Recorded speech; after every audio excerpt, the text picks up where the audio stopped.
The world is very excited about artificial intelligence. But artificial intelligence is supposed to be a big energy guzzler. So how do you reconcile the risk of climate change due to carbon dioxide emissions and deployment of artificial intelligence? I have with me an expert on both climate change, artificial intelligence, and energy, Dr. Arunabha Ghosh from CEEW. Namaskar, sir. Namaskar. Thank you for having me. How do we reconcile? You have been always asking for more push on reducing energy for climate change, and now how do you reconcile with the demand which will go up because of artificial intelligence? See, there is no question. There is going to be a lot of demand coming from data centers, both for energy as well as for water.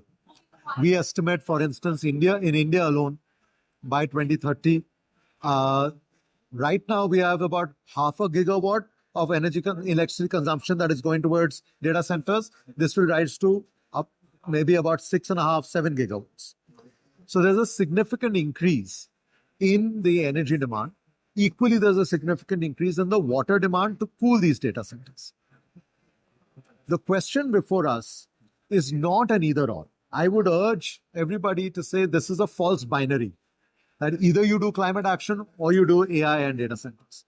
We have to bring these two revolutions, the decarbonization revolution and the digital revolution, we have to bring them closer together like a double helix. How do we do it? Number one, we have to become much more transparent about the environment, energy, water footprint and report it transparently. Artificial intelligence. Yes. Number two, that transparency has to lead to siting decisions with foresight. Where we deploy our data center capacity should be determined by, can we co-locating it, for instance, with renewable energy? Or if we need cooling, what kind of cooling technologies are we using? In water stressed regions, we probably need air-cooled technology. In water surplus regions, we need more water-intensive technologies for cooling, but which will have a lower carbon footprint. Third, we have to use the compute power for the end use cases. Today, we see there's a competition for compute power. Whoever has more compute power, that's a great thing. The really great thing is, to what purpose did you use it? If you can optimize the large language models in a manner that it is fit for purpose, then but today there's a huge competition. Everybody wants to develop a large language model. The goalpost has to shift. The goalpost cannot only be who has more compute power. The goalpost has to be who deployed the technology to have maximum impact for people and planet and prosperity. And fourth, once we do all of this, then you will actually create entirely new markets for more optimal technologies.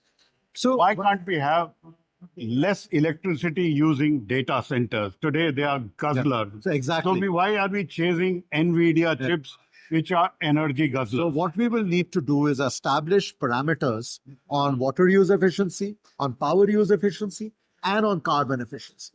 Once we establish those parameters, like a star rating. Today, if you buy an air conditioner, you have a star rating. We should have star ratings for energy and water for the data center. For GPUs. Accordingly, then the innovation in the chips design will also happen, in the stack design and the rack design will also happen, as well as the actual final use of the computation power for the end use cases. So the incentive structure is right now not there in order to do that. I'll give you an example. In India, we have identified that there are 15 states that already have a policy around data centers as part of their IT or industry policy. That is a great thing. We've also seen that only 5 of those states have got sustainability parameters already embedded in the policy. So when you are asking how do we do it, we need to embed these parameters so that we create the signals for the market and the innovators to respond accordingly. Now, it is said that among the low carbon sources of energy, a lot of people think of renewable energy. You have always spoken of renewable energy, but that's intermittent. Atomic energy or nuclear energy is considered a big solution for powering artificial intelligence and data centers. What do you think, Dr. Ghosh? So we are technology agnostic. We look at what happens with technology learning curves. We are seeing extensive improvement in renewable energy and in battery storage, solar plus storage now under 3 rupees a kilowatt hour recent auctions. At the same time, our own models suggest that for net zero in India, we will need upwards of 200 gigawatts of nuclear capacity by 2070. Today we have less than 10 gigawatts. And we are talking only about 100 gigawatts by 2047. So that's the midpoint, and then you can imagine another 100 gigawatts by 2070. So nuclear energy will also have to play a very important role in our larger clean or non-fossil energy mix. The question is, how do we solve for the time scale for deployment? How do we get the social license to operate? How do we also bring in all the other safeguards and guardrails that are necessary? So any kind of technology always comes with its risks, with its attendant risks. We have to, rather than have an ideological position on these, we have to assess them for the technology stage they are in, the costs, the unit economics, but also what kind of signals that are needed, the scale that is needed to bring down those costs.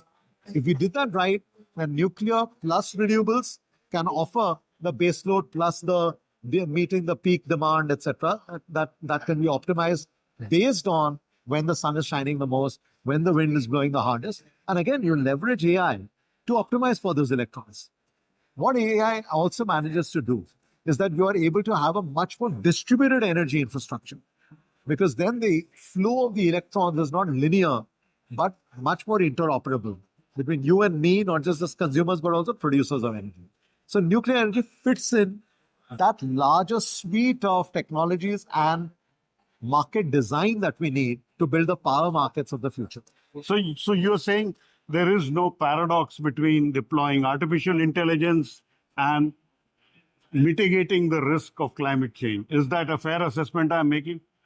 There is no paradox if we have an intentional approach towards measuring what we manage, citing with foresight, and then innovating for applied use cases. Now, India wants to set up large data centers.